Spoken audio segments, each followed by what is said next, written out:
Yeah, it was the worst thing probably one of the worst things I've ever done in my career. I didn't even realize I did it until halftime, to be honest. One of my coaches showed me. I didn't even realize I did it. I just had a malfunction. I really had a malfunction. So, I feel bad for the refs on that one because, they probably get a write-up on that one. That was pretty bad. I feel bad for the refs, Jalen. I feel bad for Bogdanovich. That was nice and diplomatic how LeBron James played that, especially arguably the best player in the game wanting to get calls on the next day. Well, then look at his teammate Anthony Davis working inside on Ed Davis and throwing it down. Don't forget about Rudy Gobert's head under there, too. AD with 26 last night. Jay Will, then it's LeBron. Getting in transition. I remember that time when Utah used to have a top 3 rated defense in the league.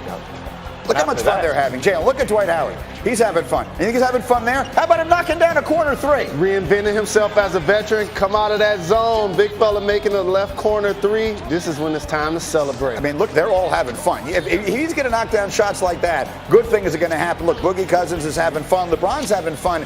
He's signing shoes. This game is over long before it's over. He's signing shoes, but then he's going to actually come out onto the court and celebrate in his socks. And I was watching this game, and the announcers for the Jazz were whining about LeBron James being on the floor with his socks. This is in-game load management. This is how you take care of business, and then you celebrate at the end with ice on your knees and your socks on the floor because you're up 20 on the road. That is a team that is having a lot of fun. And if we think back to last season, and you and I were here every single day, how little fun LeBron seemed to be having. Look how much fun that group seems to be having. Yeah, and played meaningful basketball since April. And you talked about it. The league was going to be in trouble when the season started. Anthony Davis still playing at an elite level, knocking down his jump shots, playing defense at a high clip. The Lakers have total balance throughout their roster, and it's fun to win. This is what happens when you get rest, Jay Rose. This is what happens when you have 6 months to rest your body to get back to become rejuvenated. You play with AD. Your team actually defends. They're one of the best defensive rated teams in the league. Even Taco Tuesday. I mean, he's carrying this whole tradition. This is what basketball is fun. I think sometimes for players that get lost in the grit and the grind of it, it's good to see them actually enjoy the process. Are the Lakers the best team in the NBA? I believe so, along with the Milwaukee Bucks. No, but that's 2 teams. I'm asking you which is the best team. The Lakers, I believe so. Second, the Milwaukee Bucks. What do you think? Still don't have the Clippers there. If the Clippers are fully healthy, I still take the Clippers. If they play each other in a 7-game series right now, you would take the Lakers or the Clippers?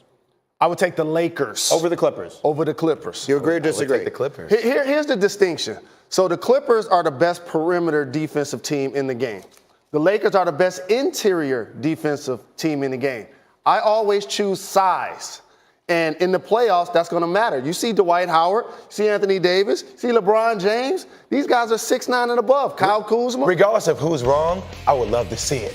I would love to see the Clippers and the Lakers. There's a very good chance that we'll wind up seeing it. The Lakers have won 10 straight on the road. They're 19-3. They lead the Western Conference. Are either of you surprised they're this good this quickly? No. Look, when you have LeBron James and you have Anthony Davis, a top 5 arguable player in the league, you expect them to be this good, Grinny. I think what's going to happen towards the latter part of the season is more fascinating to me. Do you decide to load manage LeBron James, get him ready for the playoffs? And all teams have weaknesses. The Lakers don't necessarily knock down the 3 very well often. They're about to go on a tough road swing. Let's see if their defense travels when they start to play some tougher teams. There's also the interesting dynamic, the fact that they and the Clippers share the building, that home court advantage might become a little less significant to the Lakers because if they play them, it doesn't matter who technically has 4 home games. Oh, it matters. Aren't all 7 of those games going to be filled with Laker fans? That's a purple and gold stage. That's Don't what ever I mean. forget it. I was saying that about in New York City. I love the Barclays Center. I go to a lot of their games. But the stage in New York City is MSG. No, but the point I'm making. I know they're playing in the same building. I get it. And the fans, even if it's a Clipper home game, they're going to be rooting for the Lakers, yes? Lakers got 16 championships. Their fans will be spending for them tickets, and it's always going to be heavy Lakers. It's a Lakers town. It's a Lakers town. That's what it is. I think the Lakers have the edge. If they're healthy at the end, I think they'd be a crazy team to bet against. As we continue, as if Lamar Jackson needs any more help, he may have an assist from a divine fan. We'll show you what we mean by that coming up. And then Zeke Elliott has been given the ball often this year. The results have not been great. How the Cowboys can help him get going tonight. That and more on the way. Get up on ESPN.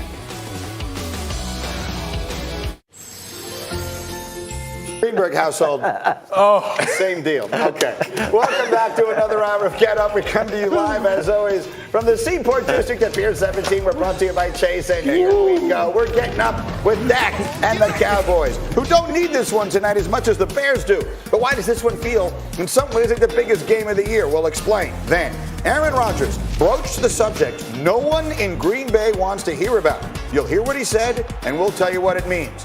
Plus, wait until you see what LeBron James got away with in a game last night. Even he knows that. Ridiculous. That more in this hour of Get Up, which starts right now, and it starts with the beginning of the NFL weekend at Soldier Field. Tonight, a battle of two 6-6 teams headed in different directions. Cowboys have lost 3 of their last 4. Bears have won 3 of their last 4. Something's got to give. Both teams need it. Mitchell Trubisky playing better. First 9 games, he averaged 5.6 yards an attempt. That was worst in the league by far. Last 2 games, that's jumped significantly, headed in the right direction. Cowboys heading in the wrong direction, but at 6-6, our analytics still give them a 74% chance to win the NFC East. There's still a game up on the Eagles. So we'll see what happens. And the one thing, Shefty, with all of this talk about Jason Garrett, it happens all the time. Yeah. What I keep wondering to myself is, think how different this conversation would be if Philadelphia had 10 wins right now. If the Eagles were the team we thought they'd be, this would be a very different discussion. Well, that was so surprising to me, is that Dallas opened the door for Philly on Thanksgiving Day. Philly's at home rooting for the Buffalo Bills. The Bills take care of business. They set it up for the Eagles to go into Miami and just beat a lowly Dolphins team that they can't even do. And so Dallas now, despite losing its last 2 games, despite losing 3 of its last 4 games, despite the fact that Jerry Jones is talking about Jason Garrett every single day now, still has an opportunity to walk away with this division. And it could take a big step tonight if it finds a way to beat the Chicago Bears. And this is a Dallas team that has struggled in every facet really here. Tonight they get a Bears team that has played a little bit better recently, although it was against the Lions and the Giants.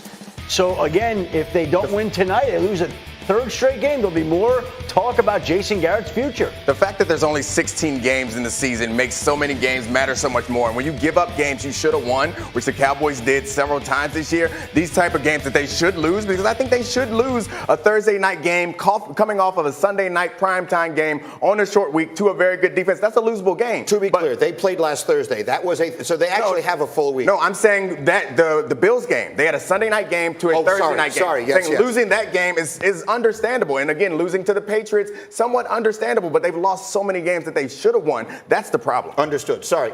And so I want to then go back to something we talked about earlier, because we talk a lot about the Cowboys because they're the Cowboys, but at the end of the day, their division is a heck of a lot more winnable. The Bears are the teams playing for their season. They may win out if they were to win out, and their schedule is brutal. Even if they were to win out, they might not make it. So what we've talked about here, there's the schedule. They got to go to Green Bay, they get Kansas City, and they got Minnesota coming in. So their schedule is brutal. Shefty, I'll put this to you in the form of a question, because we talked about it earlier.